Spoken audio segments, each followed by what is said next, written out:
আমি কোরআনের একটি আয়াত দিয়েই শুরু করতে চাই। আজকে আয়াতটি খতিব সাহেব মসজিদের জুমার খুতবার পরে নেমে যাওয়ার সময় তিনি পেশ করবেন। সারা দুনিয়ায় প্রত্যেক জুমার দিন খতিবরা সাহেবগণ এই আয়াতটি তেলাওয়াত করে, এটি আমি বলব।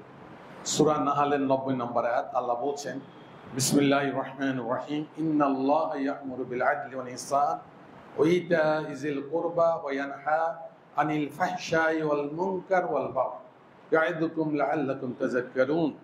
নিশ্চয়ই আপনারা শুনেছেন নাকি? কেন আমি বললাম আজকে আলোচনা যিনি করেছেন এটাই মূল প্রতিপাদ্য বিষয়।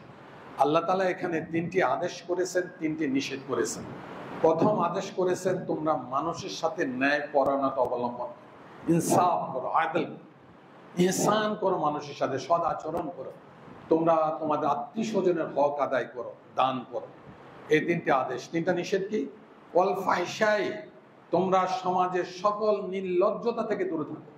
ফাহিশা অনেক বড় একটা ম্যাটার, নির্লজ্জতাই দূরে থাকো। ওয়াল মুনকার, সমাজের সকল পাপ কর্ম থেকে দূরে থাকো। ওয়াল বাগি, সমাজের সকল ধরনের সন্ত্রাসী কার্যকলাপ থেকে দূরে থাকো। আমি এই জন্য জিনিসটা বললাম, এই 3টা আদেশ, 3টা নিষেধ বৎসরের পর বৎসর মিম্বার থেকে আলোচিত হয়, নসিহা হয়, কিন্তু আমরা আক্ষরিক অর্থে সমাজে তার কোনো ইমপ্লিমেন্টেশন দেখি না। বিকজ এটা অ্যাকচুয়ালি রাষ্ট্রের কাজ। এই 3টা আদেশ এবং 3টা নিষেধ এটা রাষ্ট্রের কাজ। রাষ্ট্র যখন কোনো আইন প্রণয়ন করে দিবে তখনই কিন্তু আপনার এই 3টা আদেশ, 3টা নিষেধ আপনার বন্ধ হয়ে যাবে। যেমন আজকে উনি বললেন যে আমরা পূজা পার্বণে যাওয়া নিষেধ। ইয়েস, এটা ইসলামের বেসিক কনসেপশন, কিন্তু হচ্ছে কেন? হচ্ছে না কেন? হচ্ছে রাষ্ট্র এটাকে আপনার এনহ্যান্স করতে, সেই জন্যই আমরাও সেখানে যাই, উৎসব করি, সবকিছুই হচ্ছে।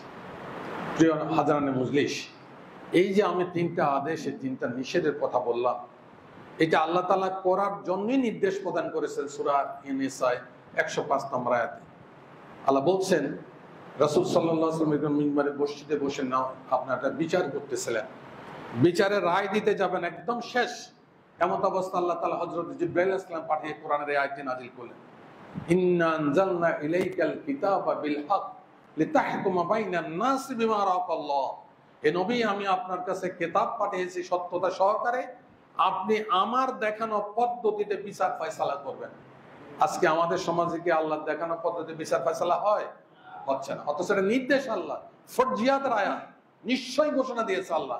এটা হয় না দেখেই এই 54 বৎসরের সমাজের বিভিন্ন ধরনের প্রবলেম, সমস্যা, মানবতার নিষ্ঠুর অবস্থার মধ্যে আমরা বিরাজমান। আগামীর একটি সুযোগ আল্লাহ তাআলা করে দিয়েছেন আমাদেরকে।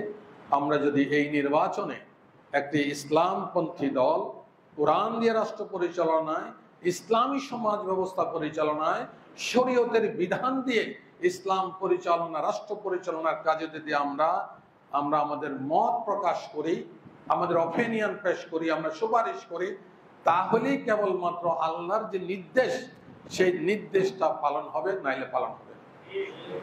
আমি শেষ করতে চাই আরেকটি আয়াত দিয়ে। আল্লাহ বলছেন, ইন্নাল্লাহা লা ইউগাইয়িরু মা বিকাওমিন হাত্তা ইউগাইয়িরু মা বিআনফুসিহিম। কোন জাতির অবস্থার পরিবর্তন আল্লাহ তাআলা করে দেন না আনছিলেন আনলেস ওই জাতি যদি তার নিজের অবস্থার পরিবর্তনের জন্য চেষ্টা না করে।